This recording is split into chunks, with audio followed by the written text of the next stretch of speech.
ये तानाशाह हो गया, बेलगाम घोड़ा हो चुका है। इनको जनता आने वाले समय में खदेड़ने का काम करेगी। अगर आपके कैबिनेट में अगर जो मंत्री है योग्य नहीं है, उससे सही से काम नहीं हो रहा है, तो उसको हटाइए। अभी जो दिल्ली की सरकार है, इससे कुछ उम्मीद ही नहीं कर सकते हैं। 3.25 लाख सेना को उतार कर वहाँ पे जबरदस्ती सरकार बनाए। ये सरकार काम करके काम करे, सब वोट लेना। बार बार पेपर लीक हो रहा है, इसकी जवाबदेही लीजिए। कि करोड़ों युवा आज ये बात सवाल करा कर रहे, उसको डंडा पड़ रहा है, लाठी पड़ रहा है, उसके साथ मारपीट किया जा रहा है। दिल्ली के जंतर मंतर पर छात्रों पर हुए लाठीचार्ज को लेकर विकासशील इंसान पार्टी के राष्ट्रीय अध्यक्ष मुकेश सहनी ने केंद्रीय सरकार पर तीखा हमला किया है। उन्होंने कहा है कि देश के युवाओं को आवाज की दबाने की कोशिश की जा रही है, जो पूरी तरह से गलत है। मुकेश सहनी ने कहा है कि आज देश का युवा सिर्फ इतना पूछ रहा है कि बार बार पेपर लीक क्यों हो रहा और इसका जवाब सरकार क्यों नहीं दे रही है। उन्होंने आरोप लगाया है कि पहले जब भी कोई बड़ी घटना होती थी तो जिम्मेदारी लेते हुए मंत्री इस्तीफा देते थे, लेकिन पिछले 11-12 वर्षों में ऐसा देखने को नहीं मिल रहा। क्या कुछ कह रहे हैं मुकेश सहनी, वो जरा सुने आप। अभी जो दिल्ली की सरकार है, इससे कुछ उम्मीद ही नहीं कर सकते हैं। जनता या हमारे देश के युवा क्या बात कर रहे हैं, सिर्फ यही तो कह रहे हैं कि भाई जो बार बार पेपर लीक हो रहा है, इसकी जवाबदेही लीजिए। इससे पहले हमारे देश में लोक लज्जा था। कभी भी सरकार की तरफ से कोई भी बड़ा घटना होता था तो हमेशा सरकार की तरफ से लोग इस्तीफा देते थे, पद से रिजाइन मारते थे। लेकिन पिछले 11-12 सालों से जब से एनडीए की सरकार बनी है, तो इनको लगता है कि ये देश इनका गुलाम है, ये देश का राजा है। इनको सिर्फ समाज के बीच में लोगों का वोट चाहिए, इनके हक अधिकार की बात नहीं करेंगे। आखिर जवाबदेही तो लेना पड़ेगा ना। जब आज भी कोई विभाग में कोई पुलिसकर्मी कोई भी गलत करता है तो उसको सस्पेंड किया जाता है। ये तो है ही ना। अगर आपके कैबिनेट में अगर जो मंत्री है योग्य नहीं है, उससे सही से काम नहीं हो रहा है, तो उसको हटाइए। हम लोग तो ये नहीं कह रहे कि उसको हटा के हमको ले लीजिए भाई। अरे आप ही के पास बहुत सारे योग्य होंगे, उनको लाइए। जब तक गलती अगर कोई करता है उसको सज़ा नहीं दीजिएगा तो गलती रुकेगा नहीं।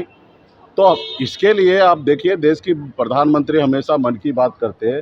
देश के करोड़ों युवा आज ये बात सवाल करा कर रहे, उसको डंडा पड़ रहा है, लाठी पड़ रहा है, उसके साथ मारपीट किया जा रहा है। तो ये सरासर गलत है। इसके लिए आने वाले समय में देश के युवा जाग चुका है और इनको खदेड़ा जाएगा। अभी आप सब हमेशा जानते हैं कि बिहार से जो आंदोलन निकलता है वो पूरे देश दुनिया में पहुंचता है। 74 का आंदोलन भी हमको लगता है भारतीय जनता पार्टी को पता है। और आज हमको जानकारी मिल रहा है कि भारतीय जनता पार्टी के जितने भी नेता हैं एनडीए के, सब लोग अपने अपने गाड़ी में से भारतीय जनता पार्टी का बैनर पोस्टर हटा लिया।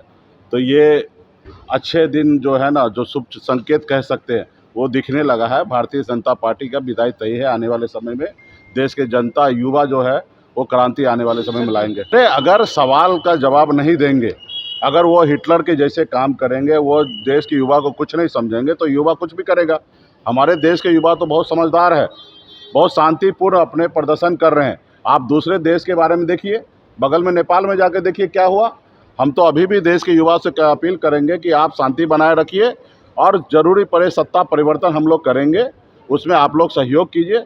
और ये देश आपका है, ये देश की संपत्ति आपका है, इसके साथ आप बने रहिए। लेकिन हाँ, इसको सबक सिखाना ज़रूरी है। ये तानाशाह हो गया, बेलगाम घोड़ा हो चुका है। इनको जनता आने वाले समय में खदेड़ने का काम करेंगे। और रहा कि देश का शक्ति है हमारा युवा, उन्हीं का देश है, तो आने वाले समय में ऐसे सरकार को हम लोग उखाड़ फेंकेंगे। राहुल गांधी को भी कल कह रहे थे कि संसद में बात करने में रुचि नहीं तो ये सब तो आप देख रहे हैं ना, आज से थोड़े हो रहा है।